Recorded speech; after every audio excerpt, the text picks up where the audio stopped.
Doctor Ashok Kumar का आप सभी लोगों को सादर प्रणाम। आज मैं आपको भारत की सबसे प्राचीनतम कहानी संग्रह कथा सरिस्सागर के बारे में कुछ जानकारी देने जा रहा हूँ। आपको पता है, प्राचीन काल में हमारे देश के अंदर कहानियों को सुनाना और सुनना बहुत ही लोकप्रिय प्रथा थी।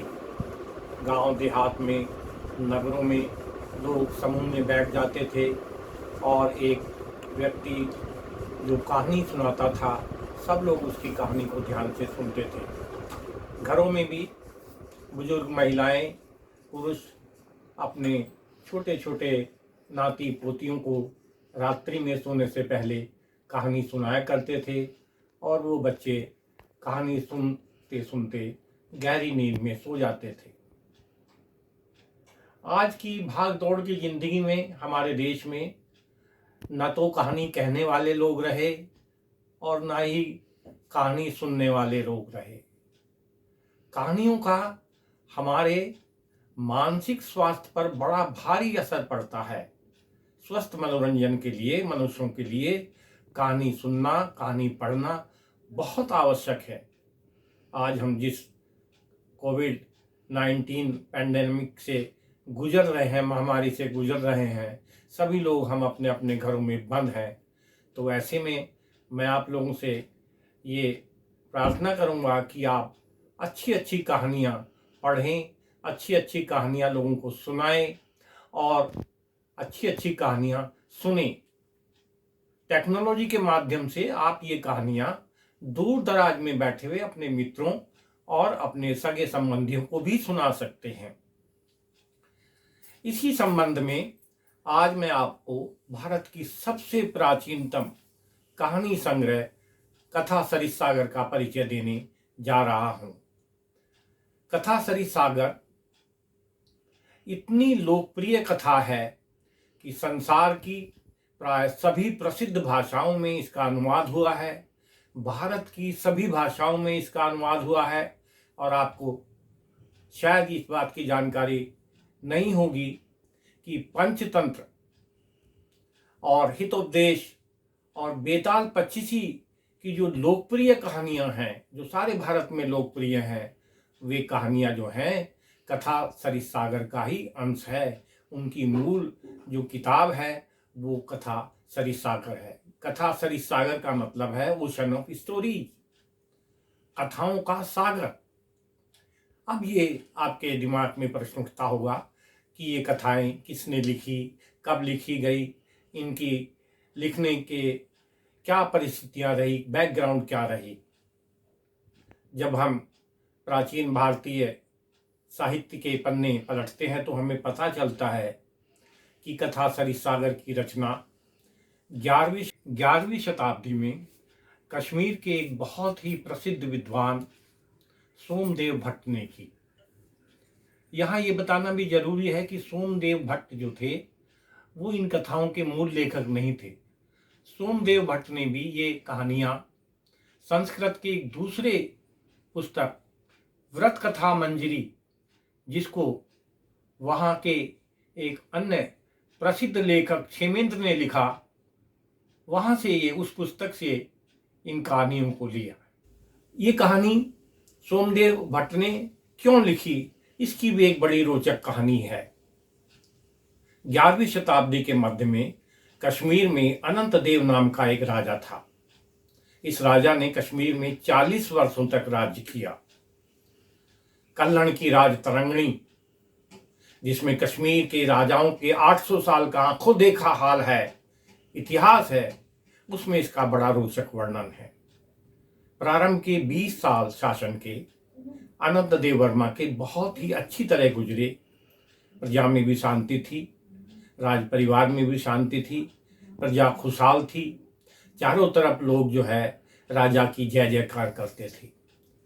लेकिन 20 साल बाद जो राजा की रानी थी, जिसका नाम सूर्यमती था, उसने अपने बड़े बेटे कलश को राजगद्दी देने का मन बनाया। राजा इसके लिए बिल्कुल तैयार नहीं था। नतीजा ये हुआ कि पिता और पुत्र में राजगद्दी के लिए संघर्ष छिड़ने लगा। दोनों एक दूसरे के खिलाफ षड्यंत्र करने लगे। परिवार में कलह होने लगी। राजकाज की तरफ से ध्यान हट गया। प्रजा भी दुखी रहने लगी। और रानी हालांकि अपने पुत्र को राजा बनाना चाहती थी, लेकिन रानी सूर्यमती अपने पति से भी बेहद प्यार करती थी। पिता और पुत्र में बढ़ती कलह को देखकर रानी बहुत दुखी रहने लगी। कहते हैं, रानी का दुख बांटने के लिए और ध्यान हटाने के लिए और उनके मनोरंजन के लिए सोमदेव भट्ट, जो राजा अनंत देव के राज दरबारी कवि थे, उन्होंने कथा सरित सागर की रचना की। इस कहानी का ये जो राजा की ग्रह कलह थी, इसका बड़ा दुखद अंत हुआ। सोमदेव तो कथा सरित सागर लिख के अमर हो गए, लेकिन राज परिवार में पुत्र ने पिता को गद्दी से हटा दिया और उनको आदेश दिया सैनिकों को कि इनको कश्मीर के जंगलों में, जो आज पुंछ का एरिया है, वहाँ 11वीं शताब्दी में भयानक जंगल थे, वहाँ ले जाके छोड़ने का आदेश दिया। राजा बड़ा दुखी हुआ और राजा ने छुरा मार के अपने पेट में आत्महत्या कर ली। जिस समय राजा का अंतिम संस्कार हो रहा था, उसकी चिता को में अग्नि जलाई जा रही थी, उस समय एक बड़ी अप्रत्याशित और रोंगटे खड़े करने वाली घटना घटी। जब चिता पूर्ण तेजी से जल रही थी, रानी सूर्यमती अपने पति की जलती हुई चिता में कूद गई और पति के साथ ही सती हो गई। राज परिवार में फैली कलह का एक बहुत ही दुखद अंत हुआ। अब प्रश्न उठता है कि क्या सोमदेव भट्ट इस कहानी के कथा सरित सागर के मूल लेखक थे? मैंने जैसे बताया कि सोमदेव भट्ट ने ये कहानियां व्रत कथा मंजरी नाम की एक संस्कृत की दूसरी पुस्तक से ली थी। और व्रत कथा मंजरी के जो लेखक थे, वो कश्मीर के एक दूसरे विद्वान, जो राजा अनंत देव के एक मंत्री थे, क्षेमेंद्र, वो इसके लेखक थे। लेकिन उन्होंने भी ये कहानियां, एक मूल किताब जो है कथा सरित सागर की, उसका नाम है व्रत कथा। और व्रत कथा 6वीं शताब्दी में जिसकी रचना हुई, कुछ विद्वानों का मत है कि शायद पहली या दूसरी शताब्दी में ही इसकी रचना हुई। एक विद्वान गुणाढ्य ने इसकी रचना की। इसकी रचना के पीछे एक बहुत ही सुंदर रोचक कहानी हमको पुराने भारतीय साहित्य में ढूंढने पर मिलती है। कहते हैं, व्रत कथा की जो कहानियां थी, उनके मूल कथावाचक, ओरिजिनल नैरेटर और कोई नहीं, स्वयं भगवान शिव थे। ये कहानियां भगवान शिव ने सबसे पहले माता पार्वती को सुनाई थी। मैं इसका रोचक वर्णन आपको सुनाने जा रहा हूँ। आप ध्यान से सुनेंगे तो आपको बड़ा आनंद आएगा। एक दिन की बात है, भगवान शिव माता पार्वती के साथ शिवलोक में अपने शयन कक्ष में विश्राम कर रहे थे। मंद मंद सुगंधित शीतल पवन बह रहा था। बहुत अच्छा वातावरण था। भगवान शिव का चित्त बहुत ही प्रसन्न था। माता पार्वती भी बड़ी खुश थी। तो माता पार्वती ने शिव जी से कहा, प्रभु, आज मेरा मन कर रहा है कि आप मुझे कोई सुंदर, रोचक और अच्छी कहानी सुनाइए। भगवान शिव ने इस बात को बहुत गंभीरता से नहीं लिया और माता पार्वती के पूर्व जन्म की कहानी सुनानी प्रारंभ कर दी। जैसे ही भगवान शिव ने ये कहानी प्रारंभ की, पार्वती जी ने कहा कि नहीं प्रभु, मुझे ये कहानी नहीं सुननी है। मैं ये कहानी बार बार सुन चुकी हूँ। आज मैं आपसे वो कहानी सुनना चाहती हूँ जो कहानी आपने आज तक किसी को न सुनाई हो। भगवान शिव ने कहा, ठीक है देवी, मैं आपको आज ऐसी कहानी सुनाऊंगा जो आज तक मैंने किसी को नहीं सुनाई। कहानी सुनाने से पहले उन्होंने अपने मुख्य गण और द्वारपाल नंदी को बुलाया और आदेश दिया कि जब तक मैं पार्वती जी के साथ इस कक्ष में हूं, कोई भी गण, कोई भी शिवलोक का निवासी इस मेरे कक्ष में न आए। यह आपको सुनिश्चित करना है। नंदी ने कहा, महाराज ऐसा ही होगा।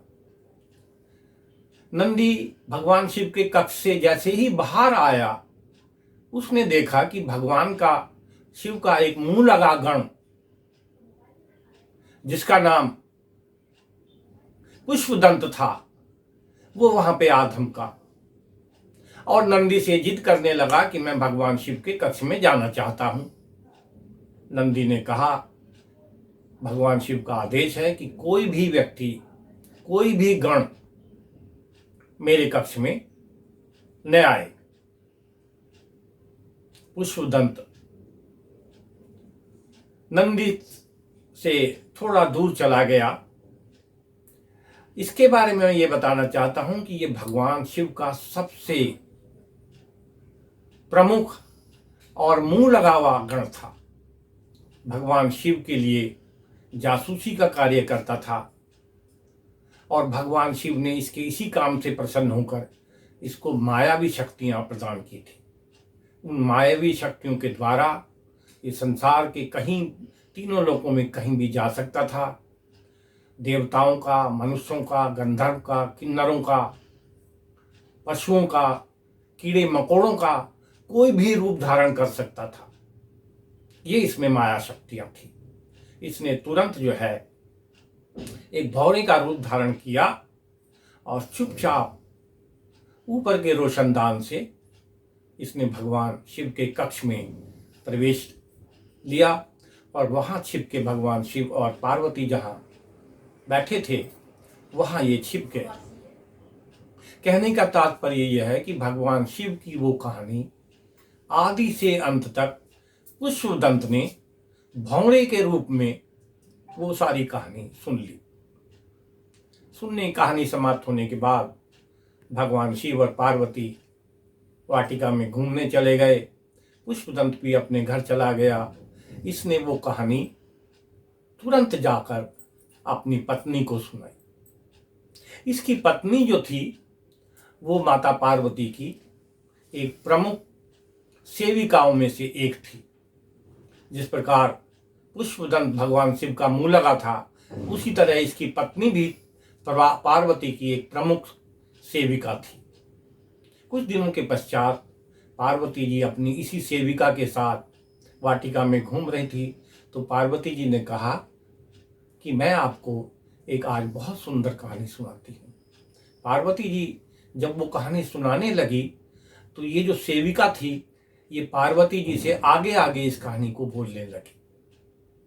थोड़ी ही देर में पार्वती जी को शक हो गया कि लगता है इस मेरी सेविका ने ये कहानी पहले सुनी है। वो तुरंत जो है शिव जी के पास गई और नाराज होकर बोली कि प्रभु, मैंने आपसे कहा था कि आप मुझे वो कहानी सुनाइएगा जो आज तक आपने कहीं और किसी को नहीं सुनाई। ये कहानी तो मेरी सेविका जानती है। भगवान शिव सोच में पड़ गए।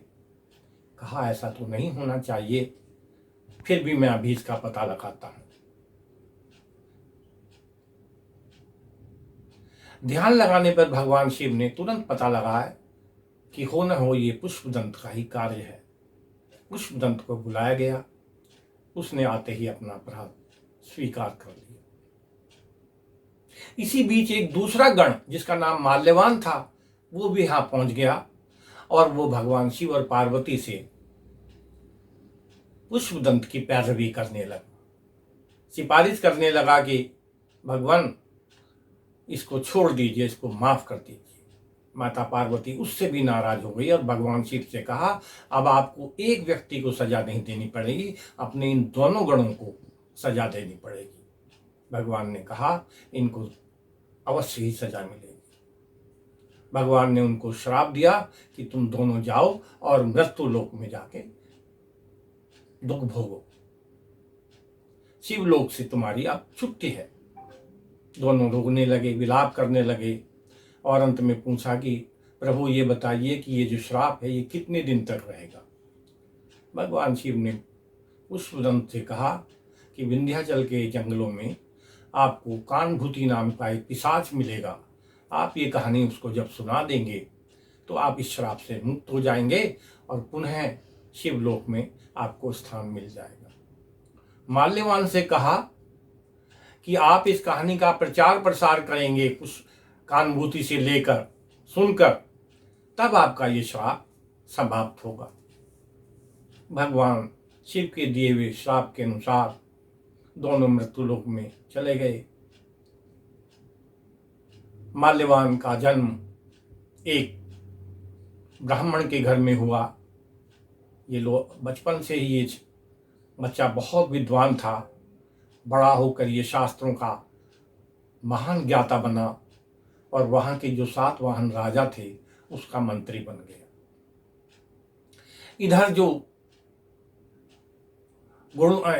जो पुष्पदंत था वो घूमता घूमता उसने भी जन्म लिया मृत्युलोक में और घूमता घूमता विंध्याचल के पर्वत पे क्षेत्र में गया, वन में। वहाँ पे उसको एक राक्षस मिला। राक्षस का नाम कानुभूति था। इसने वो कथा कानुभूति को सुनाई और ये अपने श्राप से मुक्त हो गया। राजा का जो मंत्री था माल्यवान, उसको ध्यान आया कि भाई मुझे अब उस पिशाच से वो कहानी जो है सुननी चाहिए और मैं उस कहानी को लिपिबद्ध करूंगा, उसको लिखूंगा।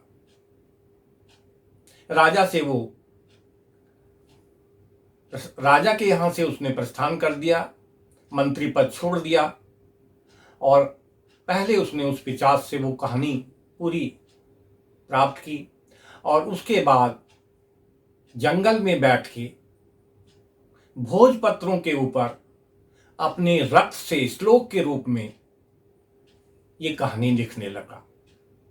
कहा जाता है कि उसने 7 लाख श्लोक अपने रक्त से लिखे।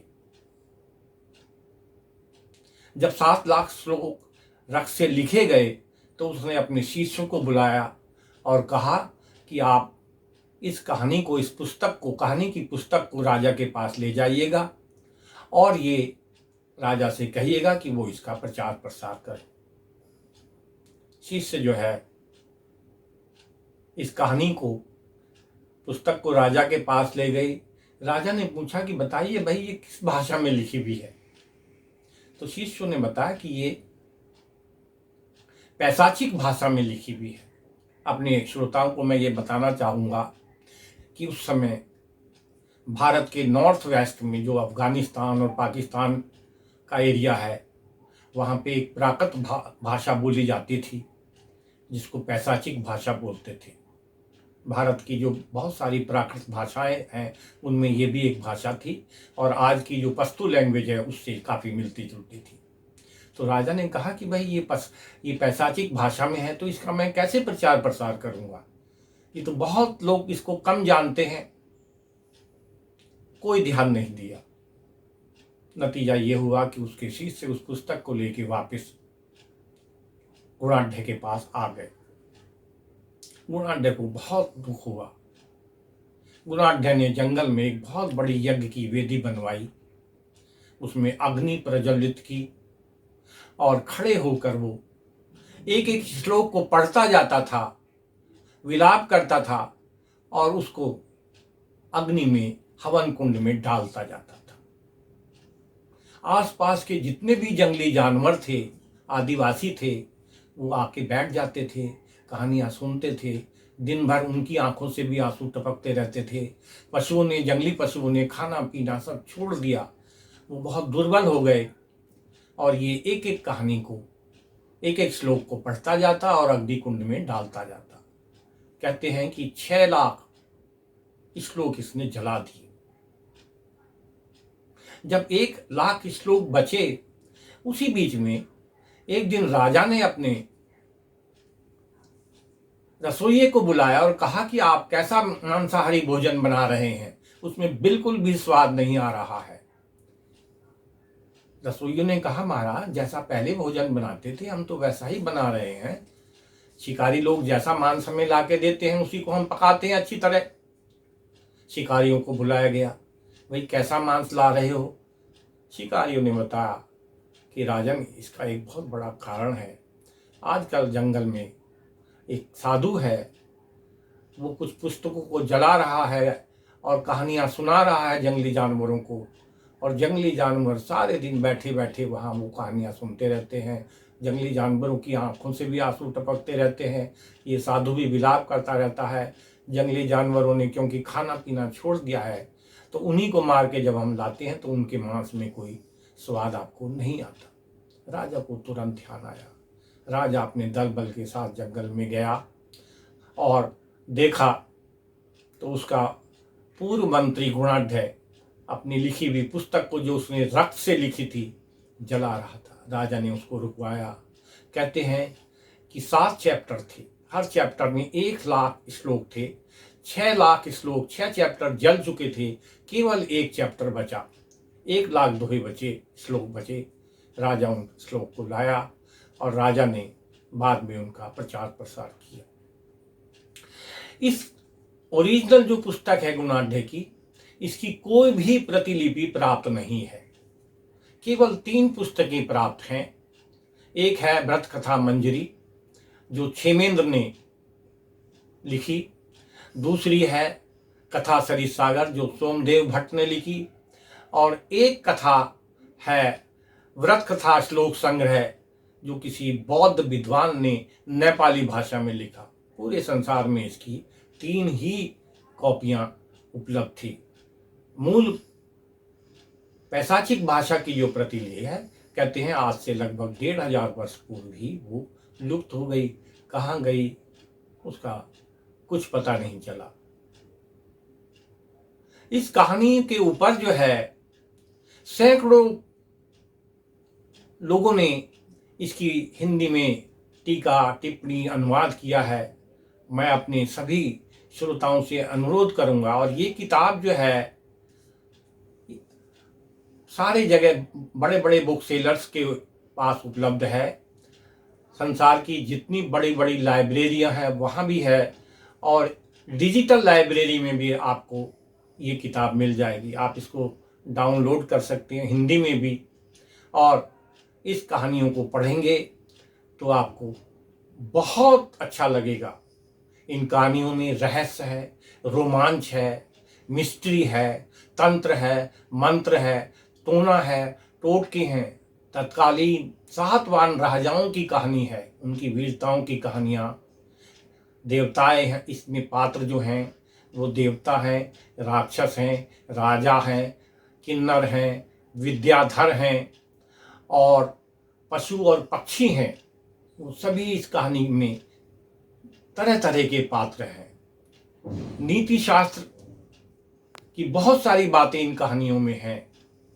आप एक बार ये कहानी पढ़ेंगे तो आप लगातार ये कहानी पढ़ते जाएंगे।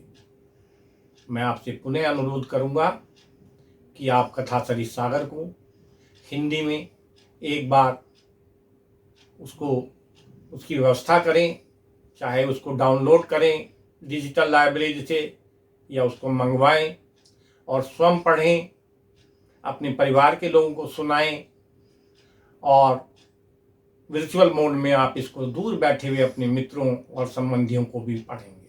ऐसी सुंदर कहानी आपने शायद अभी तक नहीं पढ़ी होगी। धन्यवाद।